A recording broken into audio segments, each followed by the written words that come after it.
Olá, este é o segundo episódio da série 190 anos da Alice. E eu te convido a mais um mergulho na nossa história. Vem comigo!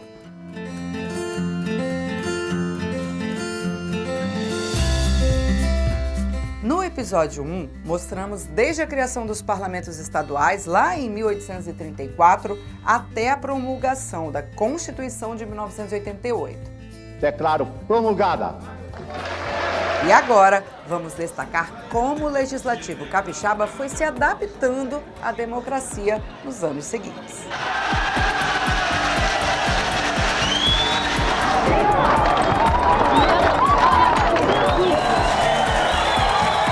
E o povo que andava longe do parlamento passou a pressionar por demandas de interesse público.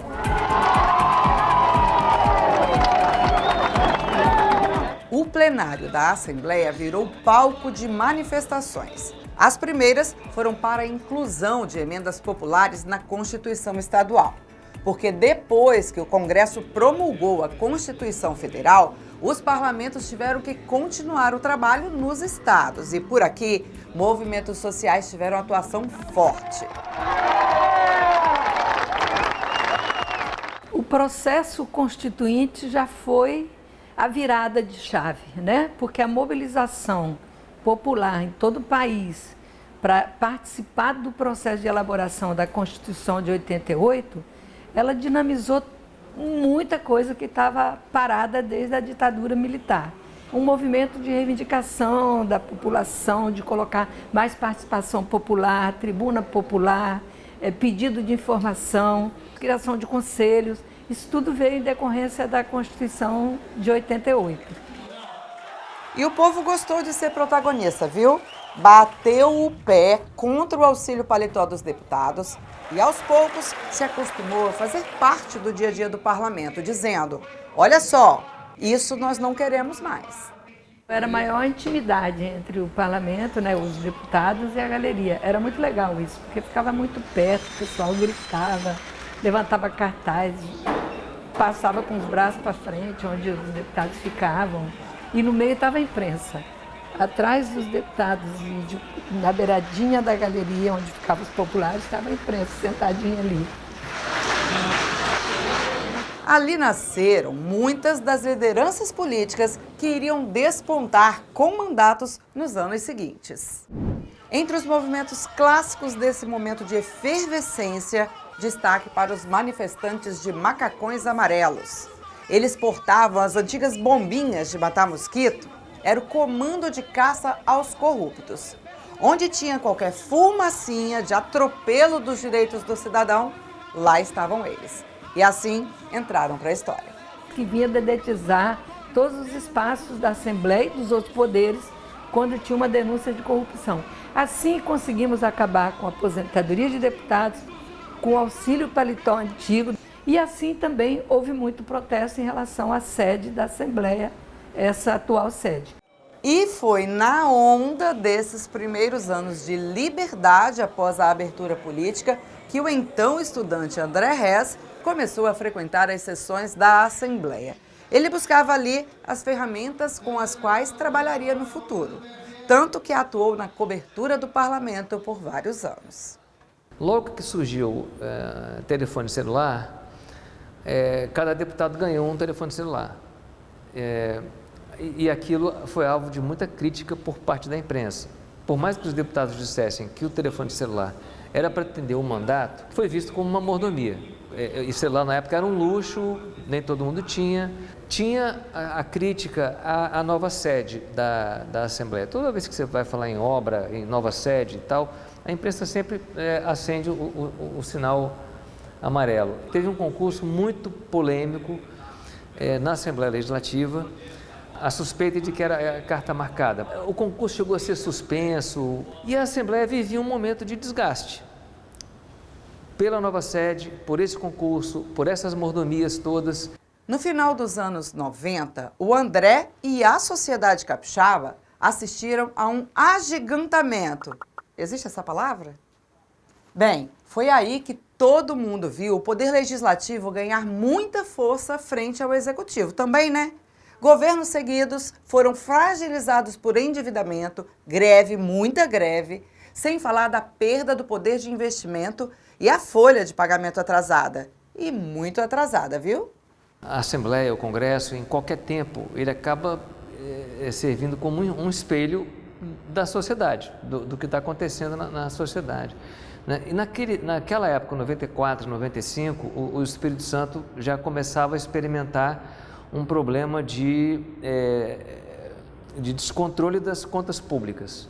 Começou o que se chamou depois de hipertrofia do poder legislativo, ou parlamentarismo capixaba. Isso virou uma expressão corriqueira na política dos anos 90, na época, porque a Assembleia passou a ter muito poder e passou a ser o centro de poder, enquanto que o Poder Executivo se desgastava, perdia influência, perdia prestígio, em função, inclusive, do descontrole administrativo.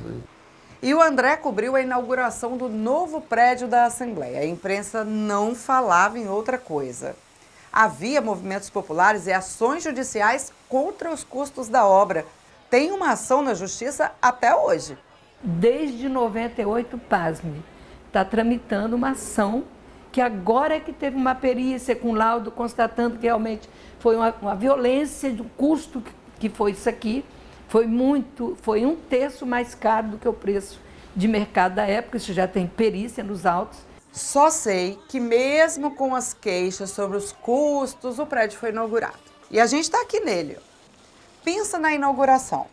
O povo veio, a avenida foi fechada, teve gente que se arrumou tanto, mas tanto, que até inventou moda.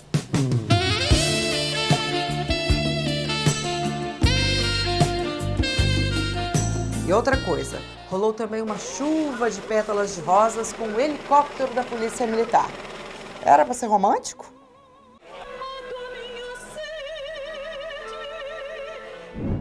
Logo nos primeiros anos do prédio novo, em 2002, a Assembleia ganhou a TV Alice, que é uma das pioneiras entre os canais legislativos do Brasil. Um marco na transparência do parlamento. Agora imagina que nas primeiras transmissões, ao vivo e sem edições, manifestantes invadiram o plenário. E o Espírito Santo virou notícia nacional.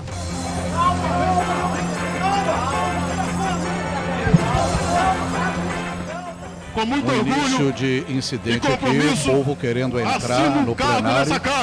E eles não podem entrar no plenário quando tem uma sessão. Com muito respeito por essa Casa de Leis, eu assumo o cargo desta casa. Os manifestantes queriam impedir a posse da mesa diretora eleita na época. E sob muita polêmica, após decisão da Justiça, uma nova eleição foi realizada. Você acompanhou a sessão preparatória para a eleição da nova mesa diretora. Foi formada chapa única de consenso entre os partidos e com 22 votos, o novo presidente da Assembleia Legislativa é o deputado Cláudio Vereza. Tudo como nunca antes na história desse país, ou melhor, nesse caso do estado, sendo transmitido como num reality show. Chapa única.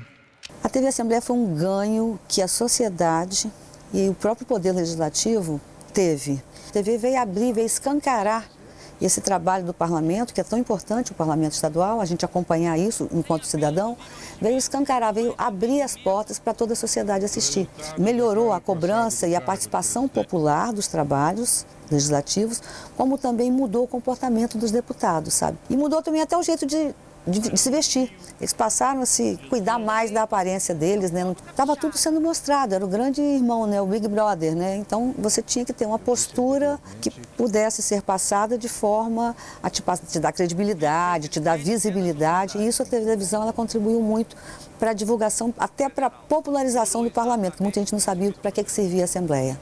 Fomos pioneiros nisso, junto com esses outros parlamentos de outros estados ou mesmo os federais. Isso foi fundamental para a consolidação democrática mesmo, assim, eu não tenho dúvida nenhuma disso.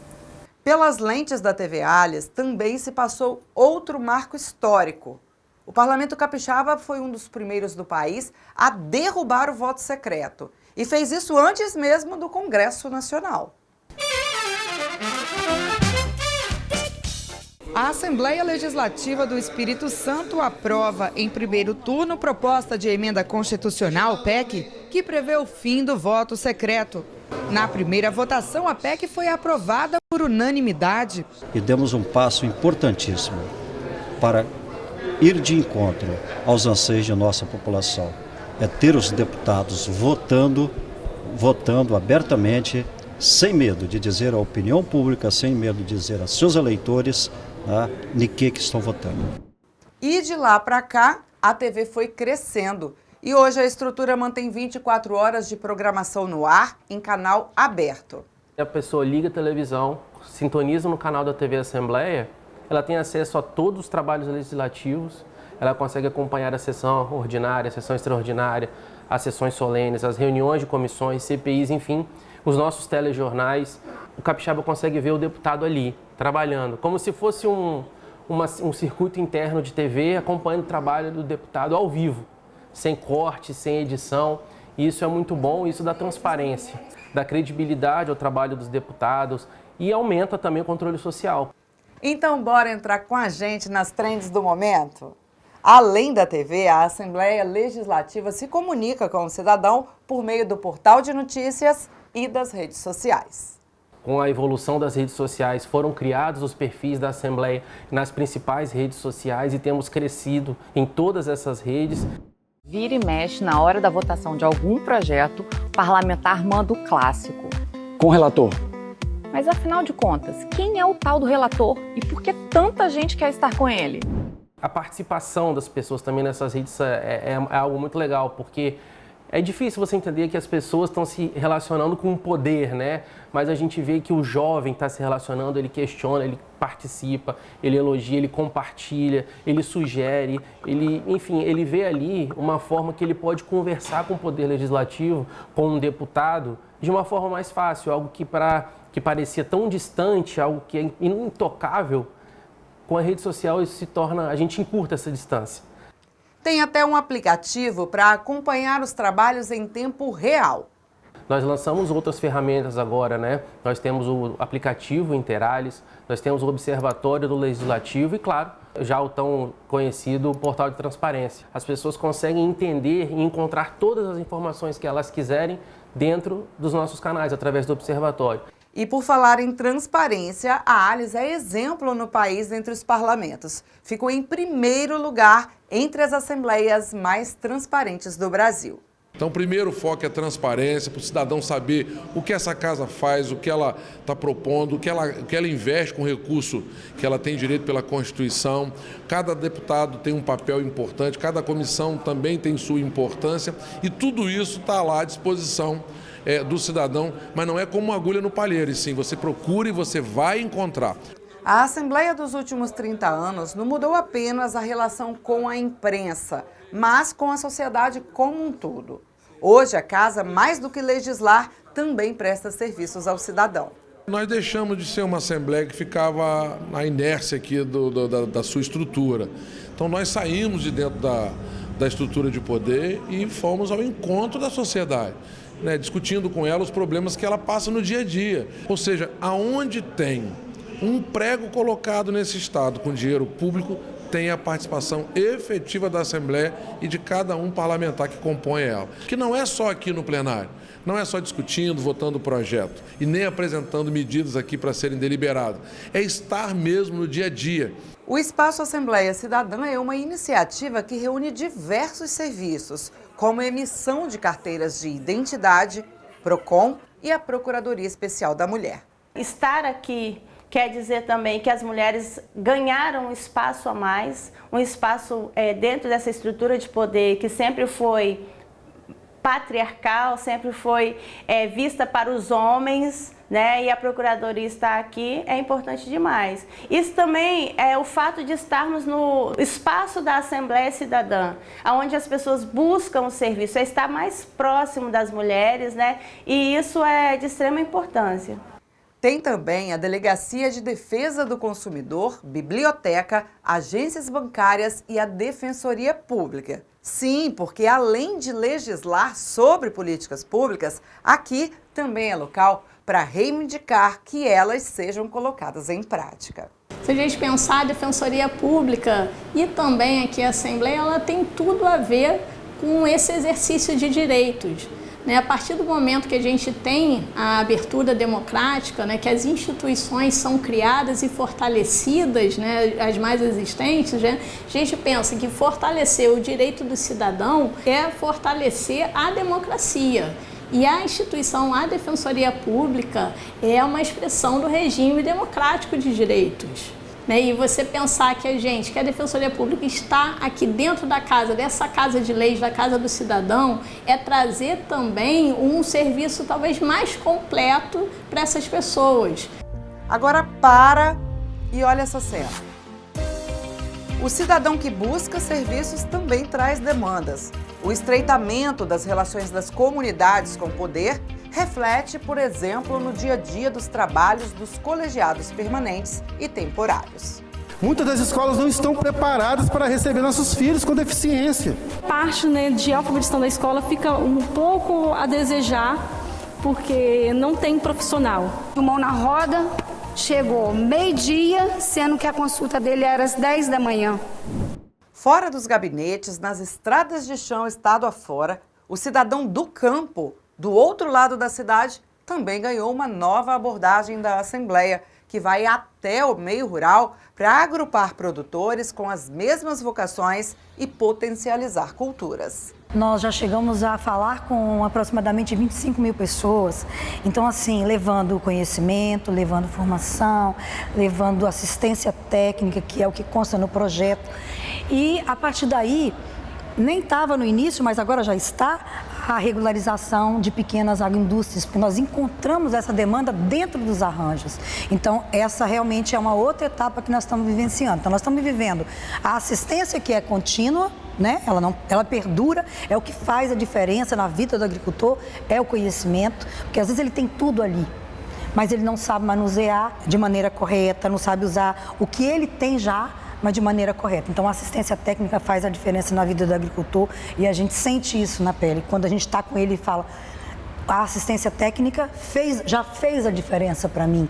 Inclusive, o projeto Arranjos Produtivos teve um grande reconhecimento. Em 2024, ganhou o primeiro lugar na premiação Assembleia Cidadã, concedida pela UNALI, a União Nacional dos Legisladores e Legislativos Estaduais. E o projeto vencedor é Arranjos Produtivos do Espírito Santo. O pequeno empreendedor também faz parte desse público que a Assembleia acolhe. O prédio cedia feiras em que artesãos, doceiras, costureiras e outros podem divulgar produtos e aumentar a renda.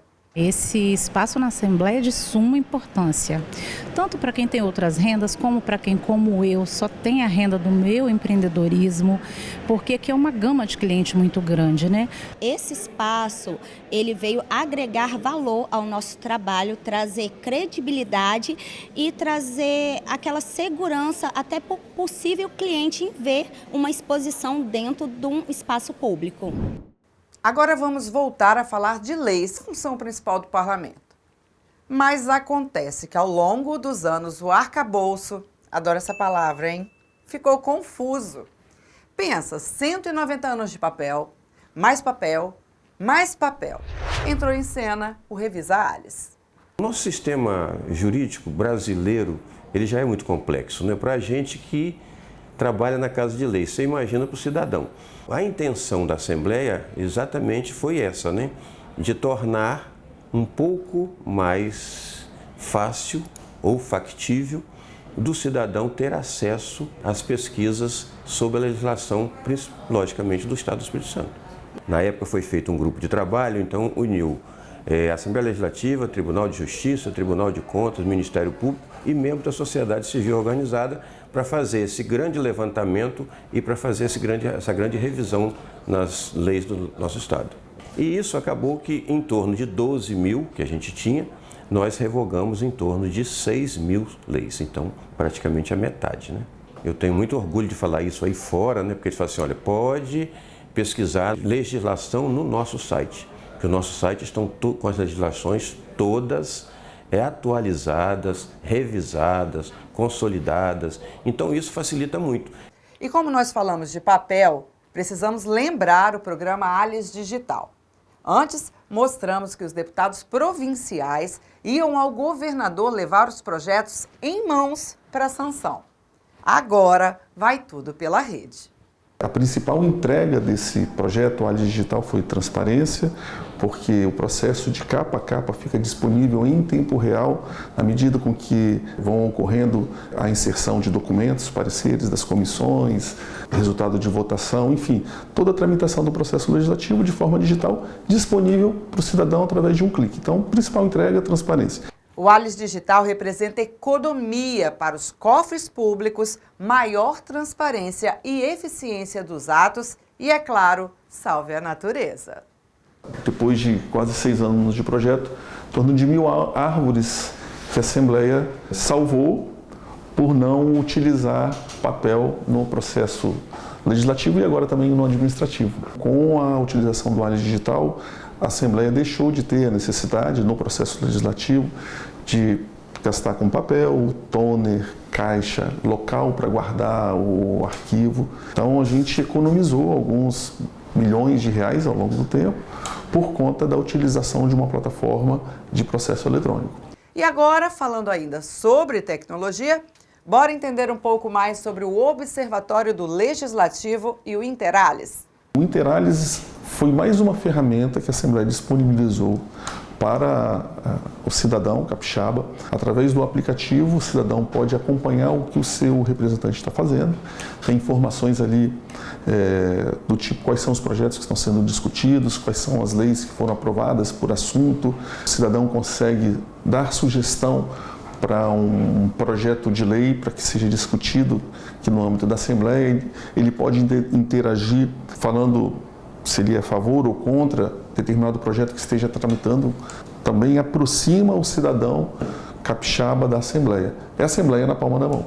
O Observatório do Legislativo, ele trabalha com informações da produção legislativa da Casa. Você consegue identificar qual o perfil dos deputados em relação à sua produção legislativa. A gente consegue identificar se determinado deputado ou uma determinada legislatura, ela discutiu, aprovou leis mais da área de saúde, mais da área de educação. É uma plataforma onde você tem, através de gráficos, informações consolidadas, tanto da legislação quanto dos projetos que estão em tramitação.